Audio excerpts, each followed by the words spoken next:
জিউল নামের এই মহিলাকে দেখিয়ে গল্পের শুরু হয়। বয়স ৩৫ হলেও এখনও সে বিয়ে করেনি, এছাড়া কোনো কাজকর্মও করে না। বসবাস করছে তার ভাই ডুয়ানের অ্যাপার্টমেন্টে। ডুয়ানের স্ত্রী মারা যাওয়ার পর তার সন্তানদের দেখাশোনা করছে জিউল। ছোটবেলা থেকেই তাদেরকে মায়ের মতো আগলে রেখেছে। তবে তার একটা বদ অভ্যাস আছে, আর সেটা হলো অন্যদের বিপদে নাক গলানো, যেটা ডুয়ান একদম পছন্দ করত না। এক রাতে তার ভাইয়ের বাচ্চাদের নিয়ে বের হয় এক ট্রাক ড্রাইভারকে খুঁজতে। কিছুদিন আগেই এই ট্রাকের সাথে তার ভাতিজা অ্যাক্সিডেন্ট করেছিল, কারণ গাড়ির হর্নটা ছিল নষ্ট। আসলে ড্রাইভার লোকটা ভোর থেকে রাত পর্যন্ত কাজকর্মে ব্যস্ত থাকে, তাই হর্নটা ঠিক করানোর সময় পাচ্ছে না। তবে সে জিউলকে কথা দেয় খুব দ্রুত এটা ঠিক করিয়ে নিবে। এরপর জিউলরা বাড়ির দিকে রওনা হয়। মাঝপথেই ডুয়ানের সাথে দেখা হয়ে যায়। এতক্ষণে তার ছেলেরা ঘুমিয়ে পড়ার কথা ছিল, কিন্তু জিউল তাকে নিয়ে রাস্তায় ঘোরাফেরা করছে। এরপর বাসায় গিয়ে জিউলের সাথে ঝগড়া শুরু করে। আসলে ডুয়ান চিন্তিত ছিল যে তার সন্তান জিউলের সাথে থেকে তার মতোই হয়ে যাচ্ছে, তার মতোই ভবিষ্যতে কোনো কাজকর্ম করবে না, শুধু মানুষের উপকার করে বেড়াবে।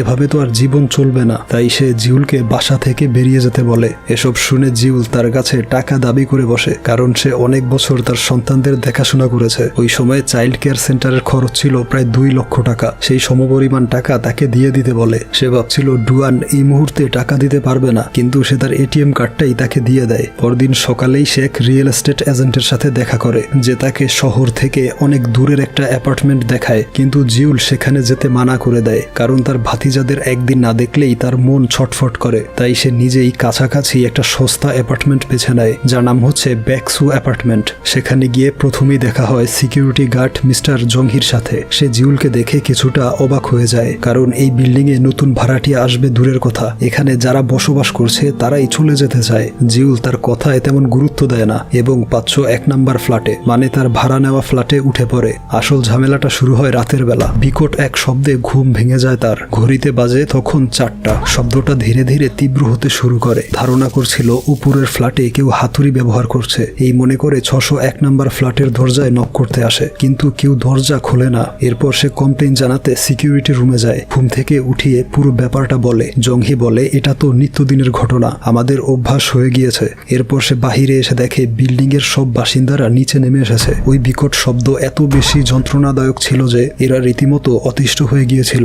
সকাল হতেই জিউল তার ছোট ভাই সিওনকে এখানে ধরে নিয়ে আসে। সে একজন পুলিশ অফিসার। তাকে দিয়ে 601 নাম্বার ফ্ল্যাটে তল্লাশি করাতে চায়। এখানে তাদের পরিচয় হয় জিউল নামের এই মহিলার সাথে। সে 401 নাম্বার ফ্ল্যাটের মালকিন। জিউলরা 601 নাম্বার ফ্ল্যাটে ঢুকে দেখে রুমটা পুরো ফাঁকা। এই ফ্ল্যাটে আসলে কেউ থাকে না। এদিকে মিস্টার জংহির সাথে জিউলের কথা কাটাকাটি শুরু হয়, কারণ জংহি বলছিল বিল্ডিংটা ভেঙে নতুন করে বানানো উচিত। তবে সেটা করতে হলে ফ্ল্যাটগুলো বিক্রি করতে হবে, আর বিল্ডিং এ সমস্যা থাকায় কোনো কনস্ট্রাকশন কোম্পানি ফ্ল্যাট মালিকদের ন্যায্য মূল্য দিবে না। তখন দেখা যাবে জিউলদের পথে বসতে হচ্ছে। এরপর এই বিল্ডিং এর পুরো ডিটেলস জানতে জিউল তার ভাইয়ের সাথে আলোচনায় বসে। সে জানায় গত 6 মাস ধরে এই অদ্ভুত ঘটনা চলছে ব্যাকসু অ্যাপার্টমেন্টে। সেই শব্দ কোথা থেকে উৎপন্ন হয় আর কে তৈরি করে সেটা কেউ বলতে পারে না। পুলিশরা তদন্ত করতে এসে বারবার ফেরত চলে যেত, কারণ এই ঘটনার কোনো কুল কিনারা পেত না। আসলে এই রহস্যগুলো উন্মোচন করতে খুব বেশি মাথা ঘামাতো না কেউ। তবে জিউল তো সবার বিপদকে নিজের মনে করে নিত, তাই সে একাই এই রহস্য সমাধান করার সিদ্ধান্ত নেয়। অপরদিকে ফ্ল্যাট মালিকদের সাথে কথা বলছিল কয়েকজন রিয়েল এস্টেট এজেন্ট। তারা ফ্ল্যাট কিনতে ইচ্ছুক। এই ব্যাপারে অনেক দিন ধরেই জিউনদের সাথে আলোচনা করছিল, তবে ফ্ল্যাটের আসল দামের অর্ধেক দাম দেবে, তাই জিউনরা রাজি হচ্ছিল না। এমন সময় জিউল সেখানে এসে বলে, আমার ফ্ল্যাট বিক্রি করব। তখন জিউন তাকে টেনে বাহিরে নিয়ে যায় আর বলে, তুমি এখানে ভাড়াটিয়া হিসেবে থাকো, কোনো ফ্ল্যাট বিক্রি করার অধিকার তোমার নেই। জিউল বলে, ওই লোকগুলো ফ্ল্যাট কিনতে এত মরিয়া কেন, সেটা জানার জন্যই তাদেরকে লোভ দেখাচ্ছিলাম। এই কথাবার্তার সময় হঠাৎ তার চোখ যায় অ্যাপার্টমেন্টের ছাদের উপর। এক লোক সেখান থেকে লাফ দেওয়ার জন্য দাঁড়িয়েছিল। লোকটার নাম সিওক। সে ধার দেনায় জর্জরিত, তাই সমস্ত আশা হারিয়ে ফেলেছে। তখন জিউল দৌড়ে এসে তাকে থামিয়ে দেয় আর বোঝানোর চেষ্টা করে সে যদি এখন নিজের ইচ্ছায় মারা যায় তাহলে সবাই ধরে নিবে সিওকি প্রতি রাতে শব্দ করে বিরক্ত করত। এসব শুনে সিওক আর ঝাঁপ দিতে পারে না। সে 1 সপ্তাহ অপেক্ষা করবে, যতক্ষণ না পর্যন্ত জিউল আসল অপরাধীকে ধরছে।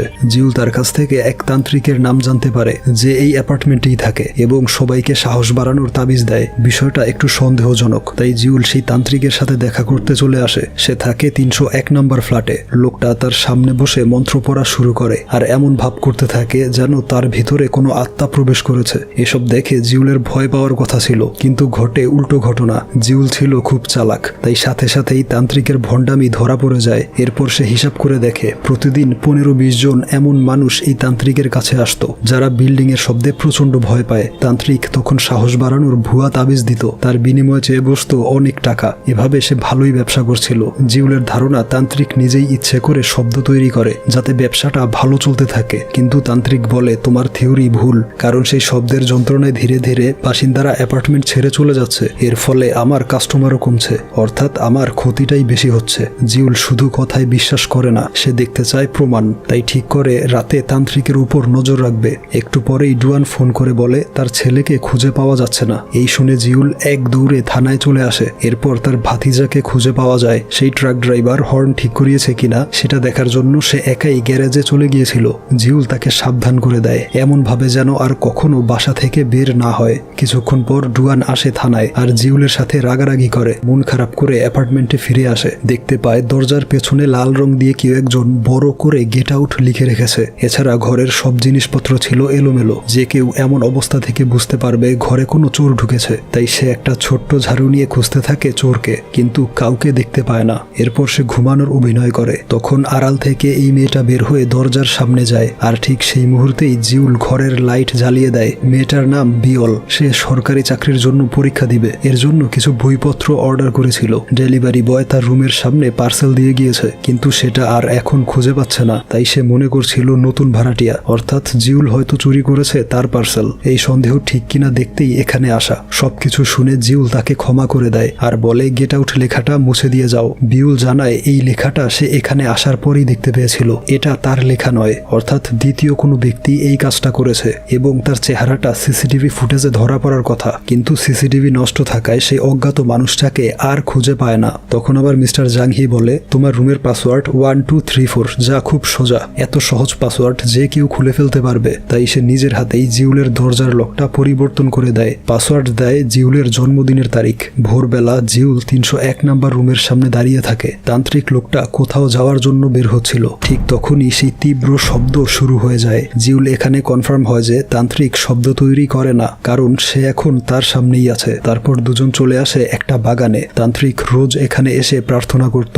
জিউল তার সাথে অনেক গল্পগুজব করে। তার সাথে কথা বলেই তান্ত্রিক বুঝে যায় সে তার ভাতিজিকে খুব ভালোবাসে। অ্যাপার্টমেন্টের সমস্যাটা সমাধান করতে পারলে তার ভাতিজির সাথে বেশি সময় কাটাতে পারবে। তান্ত্রিক তাকে একটা ছোট্ট লিস্ট দেয়। এখানে যাদের নাম লেখা আছে তারা কখনোই তাবিজ নিতে আসেনি, যদিও পুরো অ্যাপার্টমেন্ট তার কাছ থেকে তাবিজ নিত। অর্থাৎ এই লিস্টের কেউ একজন শব্দ তৈরি করে সবাইকে বিরক্ত করে, সেই জন্যই তারা শব্দে ভয় পায় না। এই লিস্ট নিয়ে জিউল আলোচনায় বসে পড়ে সিওকদের সাথে। অ্যাপার্টমেন্টের সব খোঁজখবর রাখতো জিউন, মানে কোন ফ্ল্যাটে কে থাকে আর কোন মানুষটা কেমন, সবকিছুই জানতো সে। যেমন ফ্ল্যাট নাম্বার 503 সেই লিস্টে ছিল, কিন্তু জিউন বলে এই লোক অনেক ভোরবেলা কাজে বেরিয়ে যায়, তার দ্বারা শব্দ তৈরি করা সম্ভব না। এভাবে লিস্ট ছোট হতে হতে একজন মাত্র বেঁচে থাকে। সেই ফ্ল্যাট ভাড়া নিয়েছিল একটা ছেলে, আর সে একাই থাকে সেখানে। কিন্তু জিউন একবার দেখেছিল তার কাছে মেয়েদের জিনিসপত্রও আছে, যা খানিকটা সন্দেহজনক। এই কারণে জিউনরা ডাস্টবিন তল্লাশি করতে থাকে। ছেলেটার ফেলে দেওয়া জিনিসগুলো খুঁজে দেখে। এমন সময় ছেলেটা নিজেই সেখানে হাজির হয়। তাকে দেখে জিউল চিনতে পারে যেদিন ডুয়ান তাকে ঘর থেকে বের করে দিয়েছিল, সেদিন রাতে থানায় গিয়েছিল সিউনের সাথে দেখা করতে। আর তখন ডঙ্গু নামের এই ছেলেটাকে সেখানে দেখেছিল। সে হচ্ছে একজন ইউটিউবার, মেয়েদের কসমেটিক্স ব্যবহার করে ভিডিও তৈরি করে। এদিকে জিউলের নজর পড়ে এই দেয়ালের উপর, যেখানে অনেক রিসার্চ পেপার লাগানো আছে। ডংহু জানায় সে গত 3 মাস ধরে সেই রহস্যময় শব্দের উৎস খুঁজে বেড়াচ্ছে। এর জন্য সে একটা পদ্ধতি অবলম্বন করেছে। এটাকে ডেসিবেল কাউন্টিং বলে, অর্থাৎ শব্দটা কোন ফ্লোরে কতটা জোরালো বা কম সেটা পরিমাপ করা। তবে সে একা হওয়াতে অনেক সময় লাগছে সঠিক পরিমাপ বের করতে। সবকিছু শুনে জিউল বলে আমরা একসাথে কাজ করব, তাহলেই সঠিক পরিমাপটা বের করতে সহজ হবে। এরপর সে জিউন, সিওক, বিউল, ডংহু আর সেই তান্ত্রিককে নিয়ে একটা টিম বানায়। তাদের কাজ হচ্ছে ভোর 4টার সময় প্রতিটা ফ্ল্যাটের সামনে ডেসিবেল রেকর্ড করা। তারপর সবগুলো ডেসিবেল তুলনা করে বুঝতে পারবে কোন ফ্লোর থেকে সেই শব্দটা তৈরি হচ্ছে, এবং তাদের কাজটা যাতে গোপনে করতে পারে। তাই মিস্টার জাংহিকে বিল্ডিং এর লাইটগুলো অফ রাখতে অনুরোধ করে। তখন জাংহি বলে যদি এই 5 জনের মধ্যে কেউ অপরাধী হয়ে থাকে তাহলে কিভাবে বুঝবে? জিউল বলে আজকে আর কোনো শব্দ হবে না, কারণ এরা তো আমার সাথেই কাজে ব্যস্ত থাকবে। এরপর সে রুমে যাওয়ার সময় তার ভাতিজিকে দেখতে পায়। সে নাকি একাই এখানে চলে এসেছে তার সাথে দেখা করতে। ওইদিকে হয়তো ডুয়ান চিন্তা করছে। তাই জিউল ফোন করে জানিয়ে দেয় তোমার মেয়ে আমার অ্যাপার্টমেন্টে, আজকের রাতটা এখানেই থাকবে, কালকে এসে ওকে নিয়ে যেও। ডুয়ান তেমন কিছু না বলে ফোনটা কেটে দেয়। এরপর জিউল তার ভাতিজিকে ঘুম পাড়িয়ে মিশনের জন্য রেডি হয়। জাংহি লাইট অফ করে দিতেই শুরু হয় তাদের মিশন। 6 জন আলাদা আলাদা ফ্লোরের সবগুলো ফ্ল্যাটের সামনে থেকে শব্দ পরিমাপ করছিল। তান্ত্রিক লোকটা ছিল 5ম তলায়। হঠাৎ সে হোঁচট খেয়ে পড়ে যায়। আসলে এখানে একটা ফুলের টব রাখা ছিল, যেটা ভেঙে পড়ে থাকায় সে দেখতে পায়নি। তবে এতক্ষণ সবার মোটামুটি ডেসিবেল কাউন্ট করা হয়ে গিয়েছে। কিন্তু জিউল দেখে টবের মাটি লেগে তান্ত্রিকের নোটবুকটা নষ্ট হয়ে গিয়েছে। এদিকে ডংহুর হাতের লেখা এত বাজে ছিল যে সে নিজেই বুঝতে পারছিল না কি লিখেছে, এবং জিউনের মোবাইলের চার্জ শেষ হয়ে যাওয়ায় সেও ভালোভাবে ডেসিবেল কাউন্ট করতে পারেনি। বাকি আছে শুধু বিওল আর জিউল। তারা সঠিকভাবেই কাউন্ট করতে পেরেছিল। দুজনের নোটবুক তুলনা করে দেখে 4র্থ ফ্লোর থেকে শব্দটা বেশি হচ্ছিল।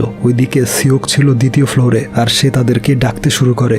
জিউলরা সেখানে এসে এই মহিলাকে দেখতে পায়। সে এই ফ্লোরের 201 নাম্বার ফ্ল্যাটে থাকে। বাকি ফ্ল্যাটগুলো ছিল ফাঁকা। এদিকে সিউকের নোট দেখে তারা অবাক হয়ে যায়, কারণ এই 2য় ফ্লোরে সব থেকে বেশি শব্দ রেকর্ড করা হয়েছে। এর মানে 2য় ফ্লোর হচ্ছে শব্দ তৈরির উৎপত্তি স্থল। ঘটনার তদন্ত করতে পুলিশ চলে আসে। এদিকে বিল্ডিং এর লাইটগুলো অন করতে বলার জন্য জিউল যায় সিকিউরিটি রুমে, তবে জাংহি তখন সেখানে ছিল না। ওইদিকে সিওনরা সেই মহিলার রুম চেক করতে চাইছিল, কিন্তু মহিলাটা নিজেকে নির্দোষ দাবি করে এবং তাদেরকে বাধা দেয়। তখন জিউল এসে তাকে বুঝায় তার ফ্ল্যাট চেক করতে না দিলে সবাই তাকে সন্দেহ করবে। শেষমেশ মহিলাটা অনুমতি দেয়। এরপর সিওনরা তার রুমটা চিরুনি তল্লাশি করে। রুমের দেয়ালগুলোতে অনেকগুলো ফোম লাগানো ছিল। এগুলো সাধারণত মিউজিক স্টুডিওতে ব্যবহার করা হয়, যাতে বাহিরের শব্দ কম যায়। এছাড়া কার্পেটের নিচে একটা দাগ ছিল। সিওনরা ধরে নেয় এখানে হাতুড়ি দিয়ে আঘাত করে, এর ফলেই তীব্র শব্দ তৈরি হতো। এই নিয়ে জিজ্ঞাসাবাদের জন্য মহিলাকে থানায় নিয়ে যাওয়া হচ্ছিল। অনেক চেষ্টার পর অপরাধীকে শনাক্ত করতে পেরে জিউলরা খুব আনন্দিত ছিল।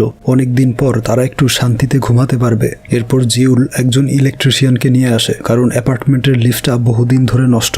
জিউল তার নিজের টাকা দিয়ে লিফট ঠিক করায়। তারপর হঠাৎ তার নজর পড়ে 2য় ফ্লোরের দিকে। এক লোক সেখান থেকে বের হয়ে যাচ্ছিল, কিন্তু এই ফ্লোরে তো সেই মহিলা ছাড়া আর কেউ থাকে না। তাই সে অজ্ঞাত লোকটাকে থামানোর জন্য পিছু নেয়। এভাবে অনেকক্ষণ ধাওয়া করতে থাকে। এক পর্যায়ে লোকটা ক্লান্ত হয়ে দাঁড়িয়ে যায়। লোকটা আসলে খুব গরিব, তার থাকার কোনো জায়গা নেই। 202 নাম্বার ফ্ল্যাটের পাসওয়ার্ডটা ছিল একদম দুর্বল। এই সুযোগ ব্যবহার করে প্রতি রাতে সেখানে ঘুমাতে যায়। যথারীতি গত রাতেও ঘুমাতে গিয়েছিল। আর তখন একটা অবাক করা ঘটনা দেখে। হলরুমের দেয়ালে একটা লোক সজোরে আঘাত করে যাচ্ছিল। এর ফলেই সেই তীব্র শব্দ তৈরি হয়। এরপর যখন পুলিশ এসে মহিলাকে ধরে নিয়ে গেল, তখনও সেই লোকটা ওই ফ্ল্যাটের মধ্যেই ছিল। অর্থাৎ সেই মহিলা সত্যিই নির্দোষ। সবকিছু শুনে জিউল 202 নাম্বার ফ্ল্যাটে আসে। সেখান থেকে এই শক্ত লোহার পাইপটা খুঁজে পায়। দেয়ালে বাড়ি দিতেই ঠিক সেরকম শব্দ তৈরি হয়, যেরকম শব্দ প্রতি রাতে তাদের ঘুম হারাম করে দিচ্ছিল। এরপর সে দ্রুত নিচে নেমে আসে আর জিউনকে বলে এখনো আসল অপরাধীকে শনাক্ত করতে পারেনি, তাদের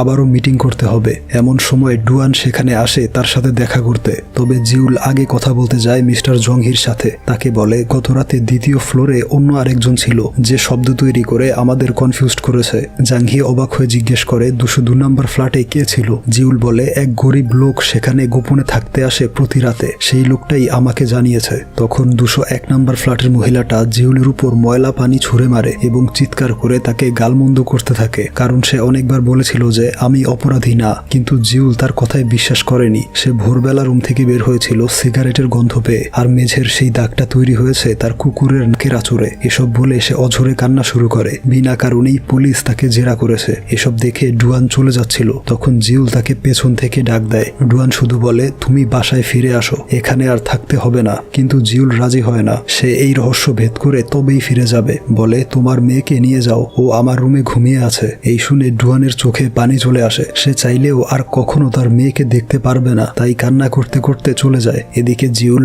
একদম মূর্তির মতো সেখানে দাঁড়িয়ে থাকে, যেন চারপাশটা একদম নীরব হয়ে যাচ্ছে। তার অতীতের কিছু স্মৃতি মনে পড়ে। একদিন তার ভাতিজি স্কুলে যাওয়ার সময় বলছিল তাকে যেন দুপুরবেলা স্কুল থেকে নিয়ে আসে, কারণ সে তার সাথে পার্কে ঘুরতে যেতে চায়। জিউল প্রমিস করেছিল তাকে দুপুরবেলা স্কুল থেকে নিয়ে আসবে, কিন্তু দুর্ভাগ্যবশত ওই দিন সে স্কুল বাসেই ঘুমিয়ে পড়েছিল। এরপর যখন তার ঘুম ভাঙে, সে প্রথমেই জানালা খোলার চেষ্টা করে, তবে দরজা জানালা সবকিছু লক করা ছিল। ছোট্ট হাতে অনেক চেষ্টা করেও বেচারি ব্যর্থ হয়। এদিকে ভিতরের অক্সিজেন শেষ হয়ে আসছিল। এর ফলে ধীরে ধীরে তার দম বন্ধ হয়ে যায়। ফুটফুটে মেয়েটা তখন না ফেরার দেশে। ওদিকে জিউল এখনো বাসায় ঘুমিয়ে আছে। ভাতিজিকে স্কুল থেকে দুপুরে আনতে যাওয়ার কথা ছিল, সেটা একদম ভুলে গিয়েছে। এরপর সে যখন জানতে পারলো তার ভাতিজি আর বেঁচে নেই, তখন সে প্রচন্ড ভেঙে পড়ে। এরপর থেকে সে রাস্তায় দাঁড়িয়ে একাই আন্দোলন করত, যাতে প্রতিটা স্কুল বাসে সেফটি অ্যালার্ম লাগানো থাকে। তবে তার এই দাবিতে কেউ তাকে পাত্তা দিত না। এভাবে সে ডিপ্রেশনে চলে যায়, যা এক পর্যায়ে মানসিক রোগে পরিণত হয়। তাই মাঝে মধ্যেই সে ভুলে যায় তার ভাতিজি মৃত্যুবরণ করেছে, ভাবে এখনো সে জীবিত আছে আর তার সাথেই খেলাধুলা করে। সে অনেকবার তার কল্পনাতে থাকা ভাতিজিকে চলে যেতে বলেছে, কিন্তু সে কখনোই তাকে ছেড়ে যায়নি। অপরদিকে ডুয়ান আর সিওন জিউলের মানসিক রোগটা নিয়েই কথা বলছিল। আসলে জিউল তার ভাতিজির মৃত্যুর জন্য নিজেকে দায়ী মনে করে। সেই অপরাধ বোধ থেকেই এমন সমস্যা দেখা দিচ্ছে। ডুয়ান উপলব্ধি করে সেই বিষয়ে কখনো তার সাথে খোলামেলা কথা বলেনি, হয়তো এ কারণেই সে কল্পনার জগতে ফেসে আছে। পরদিন সকালে জিউল তার ব্যাগপত্র গোছাতে শুরু করে। সে ডুয়ানের অ্যাপার্টমেন্টে ফিরে যাওয়ার সিদ্ধান্ত নিয়েছে। চলে আসার সময় তান্ত্রিকের সাথে দেখা হয়। গতরাতে অ্যাপার্টমেন্টে কোনো প্রকার শব্দ হয়নি, তাই সে জিউলকে ধন্যবাদ জানায়। তারপর সে সিকিউরিটি রুমে এসে অপেক্ষা করতে থাকে। এই কয়েকদিনের মেইনটেনেন্স ফি দিতে হবে জাংহিকে। অনেকগুলো সিগারেট দেখে বুঝতে পারে জাংহি প্রচুর পরিমাণ ধূমপান করে। এমন সময় জিউন আসে তার সাথে দেখা করতে, তাকে অনুরোধ করে আর কয়েকদিন থাকার জন্য। সে তাকে অনেক মিস করবে। সে বলে, আমি মাঝে মধ্যে এসে তোমাদের সাথে দেখা করব। এই বলে সে জাংহির টাকাগুলো তার কাছে রেখে বেরিয়ে যায়। ব্যাকসু অ্যাপার্টমেন্টের পাশেই একটা কমিউনিটি সেন্টার ছিল। শব্দের যন্ত্রণা থেকে বাঁচতে বেশিরভাগ বাসিন্দাই রাতে এখানে ঘুমাতে আসতো। জিউল কিছু একটা ভাবতে থাকে। তখন দেখা হয়ে যায় সেই ট্রাক ড্রাইভারের সাথে। লোকটা তাকে মন থেকে ধন্যবাদ জানায়। আসলে সে হচ্ছে 503 নাম্বার রুমের ভাড়াটিয়া, যে সকালে কাজে বেরিয়ে যেত। গত রাতে সে খুব শান্তিতে ঘুমিয়েছে, এর জন্যই সে জিউলের কাছে কৃতজ্ঞ। তারপর দুজন একটা জায়গায় বসে কথাবার্তা শুরু করে। জিউল মিস্টার জাংহির সম্পর্কে বিস্তারিত জানতে চায়। লোকটা বলে, মিস্টার জাংহি প্রায় 7 মাস আগে চাকরিতে জয়েন করেছে, ঠিক যখন থেকে সেই শব্দটা শুরু হয়েছিল। জিউলের সন্দেহটা সঠিক হয়, কারণ যে রাতে পুলিশ এসে ওই মহিলাকে নিয়ে যায় তখন জাংহিকে তার রুমে খুঁজে পায়নি। এছাড়া সে অনেক সিগারেট খায়, যা সেই মহিলার বর্ণনার সাথে মিলে যাচ্ছে। আবার সেদিন 202 নাম্বার ফ্ল্যাটের কথা জিউল বলার আগেই জাংহি কিভাবে যেন বুঝে ফেলেছিল। সব মিলিয়ে এটাই প্রমাণিত হয় যে জাংহি আসল অপরাধীর পরিবর্তে সেই রাতে শব্দ তৈরি করেছে। ড্রাইভার লোকটা আরো বলে, সে জাংহিকে সেই কনস্ট্রাকশন কোম্পানিতে কাজ করতে দেখেছে, যে কোম্পানির লোকেরা ফ্ল্যাট কিনতে মরিয়া হয়ে থাকতো। এই শুনে জিউল পুরো বিষয়টা বুঝতে পারে যে সেই কোম্পানিটা প্ল্যান করে অ্যাপার্টমেন্টে শব্দ করাচ্ছে, যাতে সবাই এই বিল্ডিং ছেড়ে চলে যায়। এতে তারা কম মূল্যে ফ্ল্যাট কিনে বেশি দামে বিক্রি করবে। এখন আসল অপরাধীকে ধরা তার জন্য খুব সহজ। প্রথমেই সে কমিউনিটি সেন্টারে যায় এবং এখানে কারা কারা ঘুমাতে এসেছিল তাদের লিস্ট দেখতে থাকে। তার টিমের 5 জনের মধ্যে যার নাম এই লিস্টে থাকবে না সেই হচ্ছে আসল অপরাধী। এভাবে সে জিউন, বিওল, সেই তান্ত্রিক এবং ডংহুর নামটা লিস্টে খুঁজে পায়। এর মানে তারা নির্দোষ। বাকি আছে সিওকের নামটা। দেখে সে কখনোই এখানে ঘুমাতে আসেনি, অর্থাৎ সিওকি প্রতি রাতে শব্দ করত।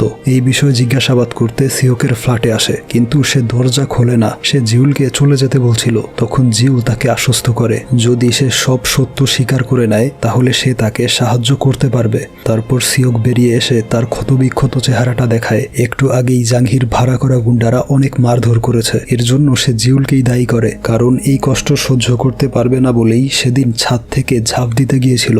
অপরদিকে অ্যাপার্টমেন্টের লিফটটা আবারও ভেঙে পড়ে। জিউল লিফটের তারগুলো চেক করে দেখে কেউ একজন সেগুলো কেটে রেখেছে। তখন মনে পড়ে যায় অ্যাপার্টমেন্ট থেকে বের হওয়ার সময় জাংহির হাতে তার কাটার মেশিন দেখেছিল। ভাড়াটিয়ারা যাতে লিফট ব্যবহার করতে না পারে সেজন্য বারবার জাংহি তারগুলো কেটে দিত। এরপর ছাদে দেখা হয়ে যায় সিওকের সাথে। সে এবার ইমোশনাল না হয়ে তাকে পুরো বিষয়টা খুলে বলে আসলে সে অনেক আগে ওই কনস্ট্রাকশন কোম্পানি থেকে লোন নিয়েছিল, কিন্তু ঠিক সময়ে টাকা ফেরত দিতে পারেনি। জাংহি সেই কোম্পানিতে কাজ করত লোন কালেক্টর হিসেবে। সে সিওককে প্রতিদিন মারধর করত টাকার জন্য। এরপর একদিন সেই কোম্পানি বিল্ডিংটা কম দামে কেনার পরিকল্পনা করে এবং সিওককে বলে সবাইকে বিরক্ত করে অতিষ্ঠ করে তুলতে। বাধ্য হয়েই সিওক রাজি হয়। এরপর থেকে প্রতি রাতে তীব্র শব্দ তৈরি করতে থাকে। সে ঠিকভাবে কাজ করছে কিনা দেখার জন্য জাংহি এখানে চাকরি নেয়। সবকিছু বলে সিওক অঝরে কান্না শুরু করে। তখন জিউল তার সাহায্যের হাত বাড়িয়ে দেয়। এরপর জিউনরা সিওকের আসল কাহিনী জানতে পারে। প্রথমে বেচারাকে অনেক মারে, তারপর সবাই মিলে ঠিক করে জাংহিকে উচিত শিক্ষা দিবে। সিওক বলে সিকিউরিটি রুমে একটা লকার আছে, সেখানে সমস্ত অবৈধ ফাইল রেখে দেয় জাংহি। ফাইলটা কোনো রকমে নিতে পারলেই জাংহিকে মামলায় ফাঁসানো যাবে। এখানে জিউলের মাথায় একটা আইডিয়া আসে। সে জাংহিকে নিয়ে চলে যায় বেসমেন্টে। সেখানে কাটার মেশিন আর রঙের ক্যানগুলো দেখিয়ে জিজ্ঞেস করে এগুলো কোথায় ব্যবহার করেছেন। সে জানলেও কথা বলে টাইম পাস করছিল, যাতে সিওকরা লকার থেকে ফাইলগুলো নিতে একটু সময় পায়। এদিকে জাংহি এখনো অস্বীকার করে যে সে কোনো অপরাধ করেনি। তার আইডি কার্ডটা দেখিয়ে বলে আমি একজন সিকিউরিটি গার্ড মাত্র, এর বেশি কিছু নই। এরপর জিউল সেখান থেকে চলে আসার সময় জাংহি তার মাথায় আঘাত করে বসে এবং তাকে মেরে একদম রক্ত রক্তাক্ত করে ফেলে, কারণ সে মনে করেছিল জিউল পুলিশের কাছে কমপ্লেন করতে যাচ্ছে। অপরদিকে ডুয়ানের খুব চিন্তা হচ্ছিল তার বোনের জন্য। তাদের দুজনের ড্রাইভ অ্যাকাউন্ট একটাই। এখানে জিউলের মোবাইলে রেকর্ড করা অডিও অটোমেটিক আপলোড হয়ে যেত। ডুয়ান সেই অ্যাকাউন্টে ঢুকে দেখে একটু আগে একটা অডিও আপলোড হয়েছে। জাঙ্গির সাথে বেসমেন্টে যেই কথাবার্তা হচ্ছিল সেগুলো আসলে রেকর্ড করছিল জিউল। অডিওটা শুনে ডুয়ান বুঝতে পারে জিউল বিপদে পড়েছে, তাই সে দ্রুত চলে আসে ব্যাকসু অ্যাপার্টমেন্টে। সিকিউরিটি রুমে গিয়ে দেখে সিওকরা লকার খোলার চেষ্টা করছে। এটা খোলা যাবে দুই ভাবে, এক হচ্ছে পাসওয়ার্ড দিয়ে, আরেকটা পদ্ধতি হলো একটা বিশেষ গোল্ডেন চাবি, যেটা ডুয়ান সেদিন জাঙ্গির কোমরের সাথে ঝুলে থাকতে দেখেছিল। তাদেরকে জাঙ্গির সাথে মারপিট করেই চাবিটা নিতে হবে, যা খুব ভয়ানক হতে পারে। তবে সিওক জাঙ্গির উপর প্রচন্ড রেগে আছে, কারণ বেচারাকে বেসমেন্টে নিয়ে অনেক মারধর করেছিল, তাই সে যে করেই হোক চাবিটা নিবে। বেসমেন্টের কথা শুনে ডুয়ান বুঝে যায় জিউলকে সেখানেই আটকে রাখা হয়েছে। এদিকে জিউলের হাত পা বেঁধে রেখে জাঙ্গি বের হয়ে আসে। দেখতে পায় সিওকরা তাকে ধরার জন্য দাঁড়িয়ে আছে। তারা সম্মিলিতভাবে তার উপর ঝাঁপিয়ে পড়ে এবং অনেক ধস্তাধস্তি করতে থাকে চাবিটা নেয়ার জন্য। ততক্ষণে জাঙ্গির গুন্ডা বাহিনীও সেখানে চলে আসে এবং তাদের সাথে ফাইট শুরু হয়। এক পর্যায়ে জাঙ্গির প্যান্ট খুলে সেই চাবিটা নিয়ে নেয়। তখনও তাদেরকে আক্রমণ করা হচ্ছিল। এদিকে সিওক মার খাচ্ছিল জাঙ্গির কাছে, তবে সে সাহস হারায় না, সমান তালে মারপিট করতে থাকে। এই সুযোগে তান্ত্রিক এসে জাঙ্গিকে আহত করে ফেলে। অপরদিকে ডুয়ান বেসমেন্টে গিয়ে জিউলের বাঁধন খুলে দেয়, এরপর রুমাল দিয়ে তার রক্ত মুছতে থাকে। তার ভাই এত কেয়ার করেনি কখনো, তাই সে খুব ইমোশনাল হয়ে যাচ্ছিল। ডুয়ান তাকে সান্ত্বনা দেয়, বলে আমার মেয়ের মৃত্যুর জন্য তুমি দায়ী না, তাই নিজেকে আর দোষারোপ করো না।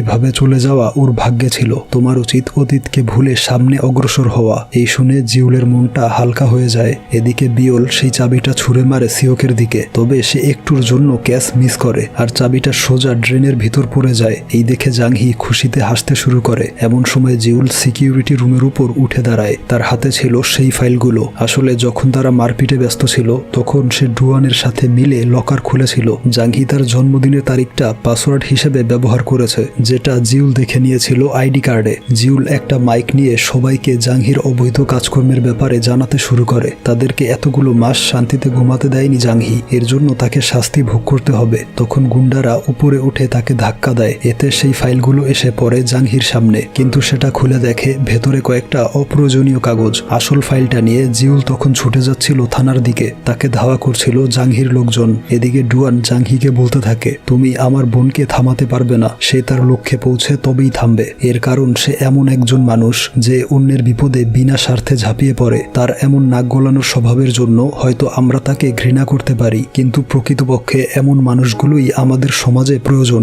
জাংহি বুঝতে পারে সে হেরে গিয়েছে, তাই সে পাগলের মতো কান্না শুরু করে। এদিকে সত্যি জিউলকে গুন্ডারা থামাতে পারে না। সে তথ্য প্রমাণ নিয়ে এক দৌড়ে থানায় এসে হাজির হয়, যেখানে সিওন দাঁড়িয়েছিল। বোনের এমন সাহসী কাজ দেখে সে স্যালুট করে। এরপর কয়েক মাস কেটে যায়। বর্তমানে ব্যাকসু অ্যাপার্টমেন্টের বাসিন্দারা খুব সুখে শান্তিতে বসবাস করছে। কনস্ট্রাকশন কোম্পানির যে কজন সেই অবৈধ কাজের সাথে জড়িত ছিল তাদেরকে অ্যারেস্ট করা হয়েছিল, আর এই পুরো কৃতিত্ব একজনের। সেই মানুষটা হচ্ছে জিউল। অ্যাপার্টমেন্টের সবাই তার খুব প্রশংসা করে। এরা সবাই এখন একটা ফ্যামিলির মতো। সিওককে জেলে দেওয়া হয়নি, সে এখানেই সিকিউরিটি গার্ড হিসেবে কাজ করে, আর এতে তার কোনো আক্ষেপও নেই। সবশেষে জিউলের হাসি মাখা মুখটা দেখিয়ে এই অসাধারণ গল্পটার সমাপ্তি ঘটে।